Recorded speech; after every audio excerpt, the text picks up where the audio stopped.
Area 51. We're all going against the wind. The wind's 120 knots from the west.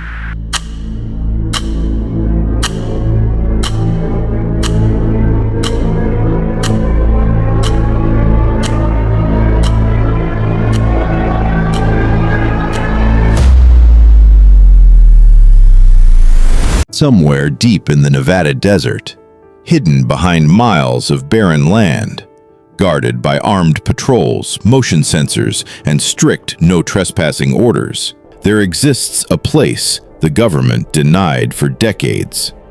This is Area 51, a location so secret that even its name wasn't officially acknowledged until 2013. But here's the question: what are they hiding? Is it just a military testing facility, or something far more disturbing? For years, people have reported strange lights dancing in the sky above this region, objects moving at impossible speeds, aircraft with no visible wings. And then came the whistleblowers. In 1989, a man named Bob Lazar made a shocking claim.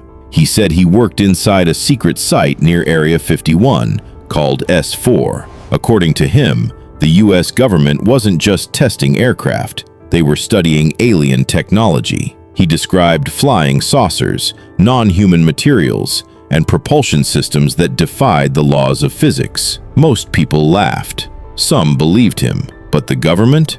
They stayed silent. Then, something even stranger happened. Declassified documents revealed that Area 51 was indeed real, used for testing top-secret aircraft like the Lockheed U-2 and the SR-71 Blackbird. But here's where things get complicated. If this base was only about aircraft testing, then why all the secrecy? Why the armed guards? Why the denial for decades? And why are people still being warned to stay away? Satellite images show massive runways, hidden hangars, and structures no one can fully explain. Some believe it's where the future is built. Others believe it's where the truth is buried. From Cold War experiments to UFO conspiracies to one of the biggest internet movements in history, the Storm Area 51 event, Area 51 has become more than just a place.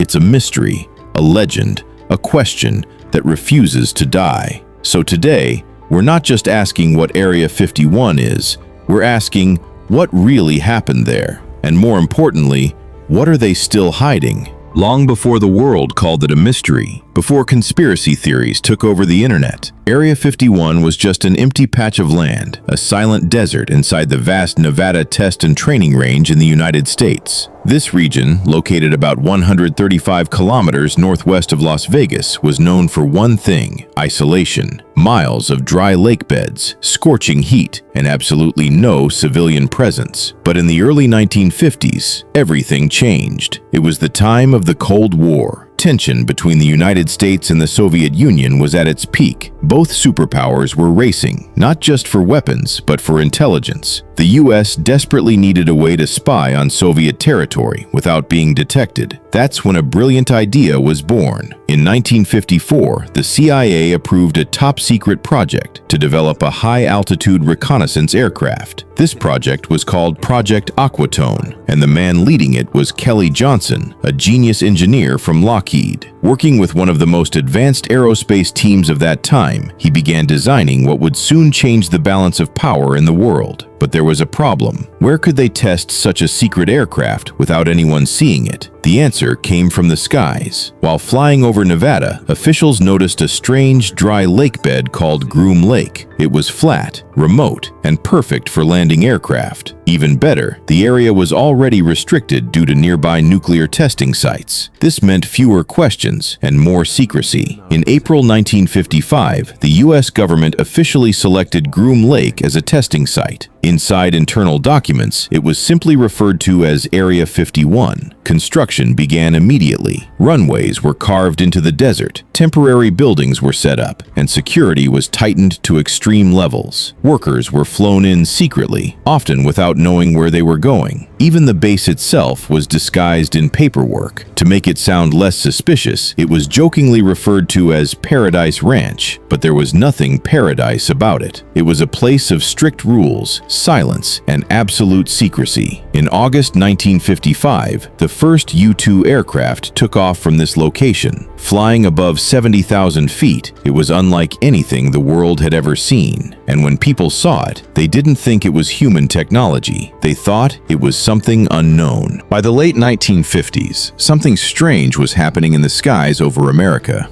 Commercial pilots, air traffic controllers, even ordinary citizens, all of them were reporting the same thing: unidentified flying objects. Bright lights, disc-shaped crafts, objects moving faster than anything known to mankind. The world was confused. But inside Area 51, the truth was far more controlled. The US government already knew what people were seeing. It wasn't aliens, at least not officially. Those mysterious objects in the sky were actually test flights of the U-2 spy plane. At that time, commercial airplanes flew at around 10,000 to 20,000 feet. But the U-2 could fly above 70,000 feet, almost at the edge of space. This meant one thing: no one had ever seen anything like it before. When sunlight hit the aircraft at high altitude, it reflected in unusual ways, creating glowing shapes in the sky. To pilots and civilians below, it looked exactly like a UFO. Now the government had a serious decision to make. They could tell the truth or protect their secret. They chose secrecy, because revealing the existence of the U-2 would expose one of America's biggest advantages during the Cold War. If the Soviet Union discovered it, they could track it, counter it, or even shoot it down. So instead, the government allowed UFO rumors to spread. In some cases, they didn't deny them strongly, because the mystery actually worked in their favor. If people believed in aliens, they would stop asking about secret aircraft. To manage the growing number of sightings, the U.S. Air Force launched an official investigation program called Project Blue Book. From 1952 to 1969, thousands of UFO reports were collected and analyzed. Most were explained as weather balloons, aircraft, or natural phenomena, but some cases remained unsolved. And those unexplained cases only made the mystery stronger. The public was given partial answers, but never the full truth. And that created something powerful: curiosity, doubt, and imagination. Because when people don't understand what they see, they create their own explanations. By the early 1960s, Area 51 was no longer just a secret base. It had become a symbol of the unknown, a place where reality and mystery began to blur. And without realizing it, the government had created the perfect cover story, one that would last for decades, and one that would turn Area 51 into one of the greatest mysteries in modern history. By the 1960s, inside Area 51, things were no longer just secret, they were revolutionary. After the success of the U-2 spy plane, the United States wanted something even more advanced, faster, higher, and nearly impossible to detect. Once again, the responsibility went to Lockheed's elite engineering team, led by the brilliant Kelly Johnson. His division, famously known as Skunk Works, was tasked with building something the world had never seen before: an aircraft that could outrun missiles, an aircraft that could survive extreme speeds, an aircraft that could dominate the skies. The result was the SR-71 Blackbird. This wasn't just a plane, it was a technological masterpiece. It could fly at speeds over Mach 3. That's more than 3 times the speed of sound. At those speeds, the surface of the aircraft would heat up so much that it had to be built using titanium. Even its fuel system was designed to handle extreme temperatures. At altitudes above 85,000 feet, it flew higher than most threats could even reach. Missiles couldn't catch it. Radar struggled to track it. It was, for its time, untouchable. And yes, it was tested right here inside Area 51. But speed alone wasn't enough anymore. As technology evolved, so did the threats. The next goal was even more ambitious: not just to fly fast, but to disappear. This led to the birth of stealth technology. Engineers began designing aircraft that could avoid radar detection completely. Instead of smooth curves, they used sharp angles and flat surfaces to scatter radar signals. The result looked strange, almost unnatural. One of the first aircraft built using this concept was the F-117 Nighthawk. With its unusual shape and silent movement, it didn't look like anything humans had built before. To an ordinary observer, it looked like something alien. And once again, people started reporting UFO sightings. Strange shapes in the sky, moving silently through the night. But inside Area 51, these were not mysteries. They were experiments.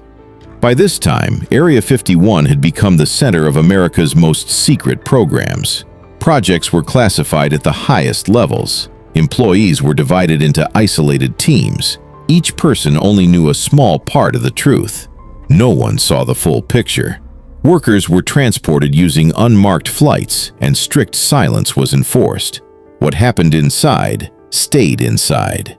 The more advanced the technology became, the more mysterious it looked from the outside. And that only made one thing clear. Area 51 was no longer just a testing ground. It was a place where the future was being created, hidden from the world. And soon, someone would come forward and claim to have seen something far beyond human technology. In 1989, everything changed. For decades, Area 51 had been surrounded by secrecy, rumors, and speculation. People talked about strange lights in the sky, unidentified aircraft, and hidden experiments. But there was never a direct insider, no one who claimed, "I've seen what's inside." Until one man stepped forward. His name was Bob Lazar. He appeared in a televised interview, and what he said shocked the world. Lazar claimed that he had worked at a secret facility near Area 51, not inside the main base, but at a hidden location called S4. According to him, this facility was built near a dry lake bed, and it was completely concealed from public view. There were no signs, no markings, nothing that would reveal its existence.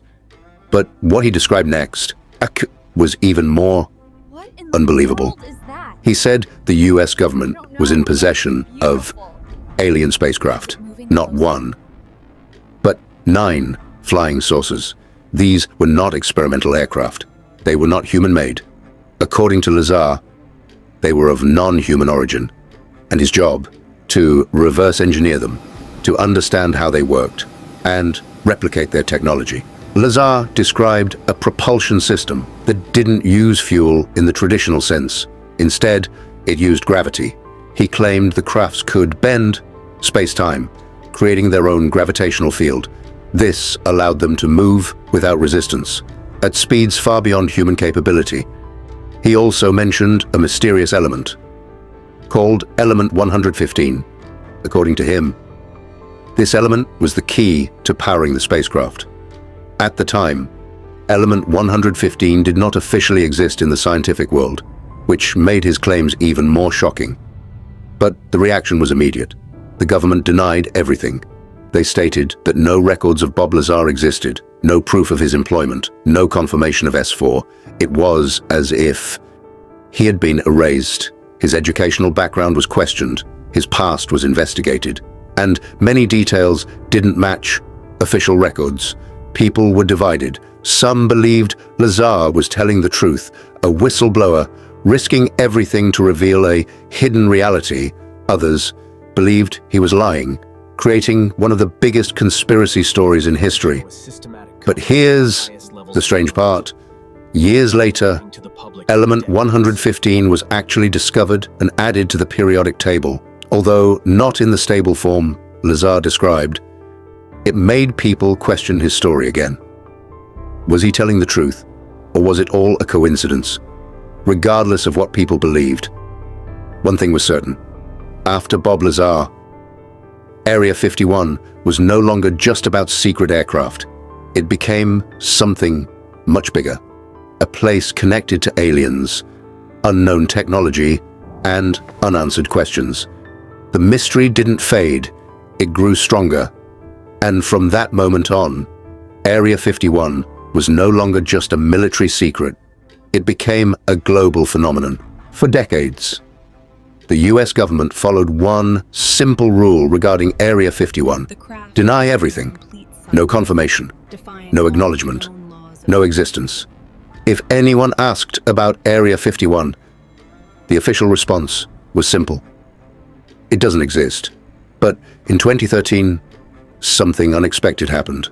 After years of secrecy, the CIA released declassified documents under a Freedom of Information request, and for the first time in history, the government officially acknowledged Area 51. Yes, after decades of denial, they finally admitted Area 51 was real. This revelation shocked the world, because what was once considered a conspiracy theory was now confirmed as fact. But what exactly did these documents reveal? According to the files, Area 51 was created in the 1950s. It was used as a testing site for highly classified aircraft. Programs like the U-2 spy plane were developed and tested there. Later, even more advanced aircraft, like the SR-71 Blackbird, were connected to operations in the same region. This explained many of the UFO sightings reported in earlier decades. Those strange objects in the sky, they were real. But they were not alien. They were human-made and highly classified. For some people, this was the final answer. The mystery was solved, but for others, it raised even more questions. Because while the documents confirmed the existence of Area 51, they also left out many things. There was no mention of alien spacecraft, no mention of S4, no reference to Bob Lazar's claims. It was as if only part of the truth had been revealed, and that created doubt. If the government had hidden Area 51 for decades, what else could they be hiding? Was this the full story, or just a carefully controlled version of it? This is where things became complicated. On one side, there were facts, official documents, clear evidence, logical explanations. On the other side, there were theories, unanswered questions, missing pieces, and stories that refused to disappear. The truth seemed to exist somewhere in between, because history has shown one thing: governments don't always reveal everything, at least not immediately. Sometimes secrets are kept, not because they are unbelievable, but because they are too important, and sometimes because revealing them could change everything. After 2013, Area 51 was no longer a rumor, it was real. But the mystery didn't end. In fact, it became stronger than ever, because now people knew one thing for sure: the government could keep massive secrets, and that realization changed everything. Area 51 was no longer just a hidden base, it became a symbol of secrecy, power, and the unknown. And just when the world thought it was getting closer to the truth, something unexpected happened. The internet took over and turned this mystery into something completely different. In 2019, something completely unexpected happened. A secret military base turned into a global internet sensation. It all started with a simple idea, a joke, posted online. The event was titled, "Storm Area 51, They Can't Stop All of Us." The concept was absurd. Gather thousands of people, run toward Area 51, and discover what's hidden inside. At first, it was meant to be funny, a meme. But the internet had other plans. Within days, millions of people had seen the post. Hundreds of thousands marked themselves as going. Soon, that number crossed into the millions. Social media exploded. Memes flooded platforms. People joked about running faster than bullets, using anime-style movements, breaking into one of the most restricted places on Earth. It was ridiculous, but also strangely powerful. Because for the first time, a secret government location had become a public obsession. The US military quickly noticed. They responded with a clear warning. Area 51 is an active military base. Any attempt to enter would be dangerous. They made it clear. This was not a game. As the date approached, the world began to watch. Would people actually show up? Would anyone try to storm the base? September 20th, 2019. The day arrived. Thousands of people traveled to the Nevada desert. Not millions, but still enough to make headlines. They gathered near the outskirts, close to the restricted zone. But instead of chaos, something unexpected happened. It turned into a festival. Music played. People wore alien costumes. They laughed, danced, and celebrated. The mood was not aggressive. It was curious, playful, almost surreal. A few individuals tried to get closer to the gates, but security forces quickly stopped them. No one broke in. No secrets were revealed. Area 51 remained untouched. From the outside, it seemed like nothing had happened. But in reality, everything had changed, because this event proved something important. Area 51 was no longer just a classified location. It had become a cultural symbol, a symbol of curiosity, of rebellion, of the human desire to know the unknown, a place people were willing to travel across the world to see, even if they couldn't enter. And perhaps that's what makes it so powerful. Not what is inside, but what people believe is inside. Because sometimes a mystery becomes bigger than the truth itself. And Area 51 had officially become one of the biggest mysteries in modern history. For decades, the biggest question has remained the same. What actually happens inside Area 51? Is it just a military testing base, or something far beyond human understanding? There are many theories, some logical, some unbelievable. Let's begin with the most realistic explanation. Area 51 is believed to be a center for developing next-generation military technology, not just aircraft, but systems that are years, maybe decades, ahead of public knowledge. Experts believe that inside the base, engineers could be working on hypersonic aircraft, machines capable of flying at speeds beyond Mach 5, far faster than anything currently used in public aviation. There may also be advanced drones, autonomous systems powered by artificial intelligence, capable of operating without human control, electronic warfare systems designed to disrupt enemy communications, and experimental stealth technologies, even more advanced than anything revealed so far. If history has taught us anything, it's this. What seems impossible today may already exist in secret. But then there is the second theory, the one that captures the imagination of millions: alien technology. According to this belief, Area 51 is not just about human innovation. It is about studying something not from this world. This idea gained popularity after claims made by Bob Lazar, who said he worked on alien spacecraft at a hidden site called S4. According to him, recovered UFOs were stored and studied, their technology analyzed, their propulsion systems reverse engineered. Some even connect this theory to a famous incident in 1947, where an unidentified object reportedly crashed in the desert, officially explained as a weather balloon. But many believe something else was recovered. There is no confirmed proof of alien technology inside Area 51, but the secrecy surrounding the base keeps the theory alive. Then comes the third category, the unknown. Some believe the base could be used for experiments, highly classified research, projects so secret they cannot be revealed to the public. These ideas often sound extreme, but they exist because of one reason: lack of information. When people don't know the truth, they fill the gaps with imagination. So, what do we actually know? Satellite images show massive runways, large hangars, unusual structures, but nothing clearly confirms alien activity.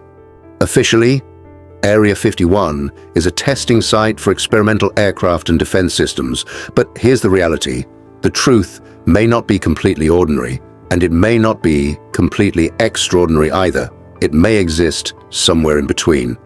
Because history shows one thing: truth is rarely simple, and in places like Area 51, it is rarely revealed completely. So the question remains, is it just technology or something more? And perhaps the most honest answer is this: we still don't know. There are secret places in the world. And then there is Area 51, a location where curiosity ends and strict warning begins. If you try to approach the outer boundaries, you won't immediately see massive walls or dramatic barriers. Instead, you'll find something far more unsettling: simple warning signs, signs that clearly state no trespassing, restricted area, use of deadly force authorized. These are not suggestions, they are orders, and they are taken very seriously. But the real security begins long before you even reach those signs.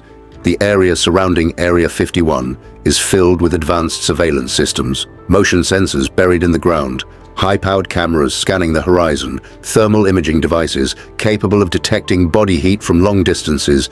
Every step, every movement is monitored. Even if you think you're alone, you're not. Then come the guards, often referred to as the camo dudes. These are highly trained security personnel who patrol the perimeter. They drive unmarked vehicles, usually white SUVs, blending into the desert environment. They don't make noise, they don't draw attention, but they're always watching. If someone crosses the boundary, they respond immediately. There are no warnings beyond that point. The airspace above Area 51 is just as restricted. No civilian aircraft is allowed to fly over it. If a plane gets too close, it is instantly contacted and redirected. And if it fails to respond, military aircraft can be deployed within minutes. But here's something even more interesting. The people who work inside Area 51 don't drive in. They are transported using unmarked aircraft.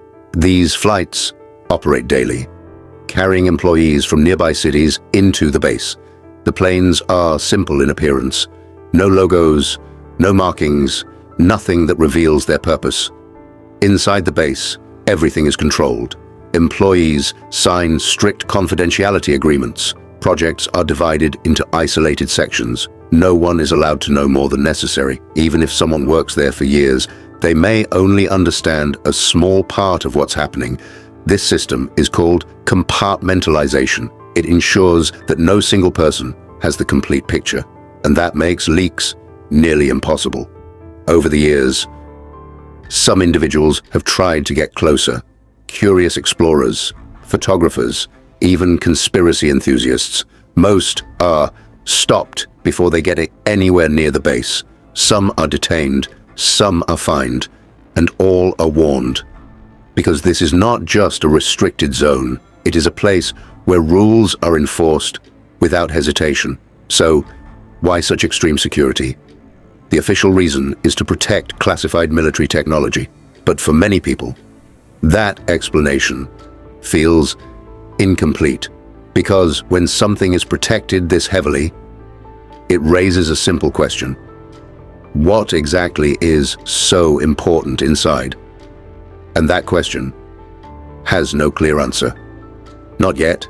For decades, the world has been asking one question. What is Area 51?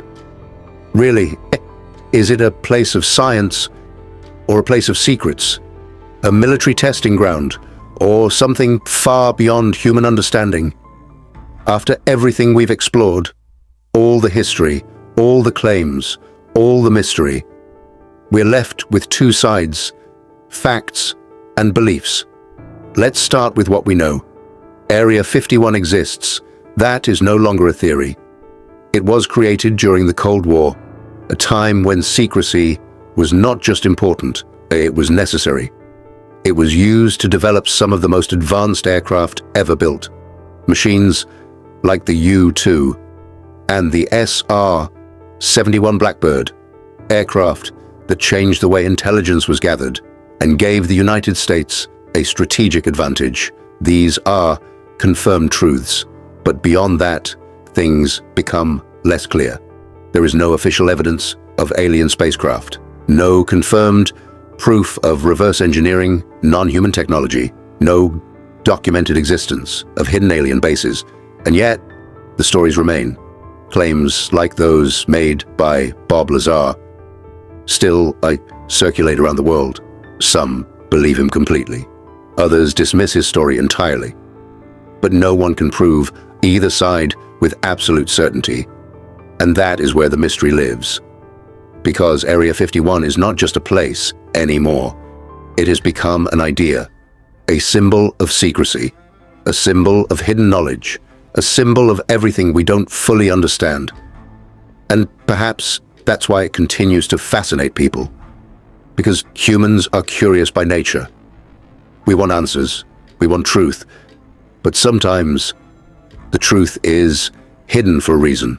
Not always because it is unbelievable, but because it is important, because revealing certain things could change the balance of power or create consequences we're not ready for. So, what is Area 51? The most logical answer is this.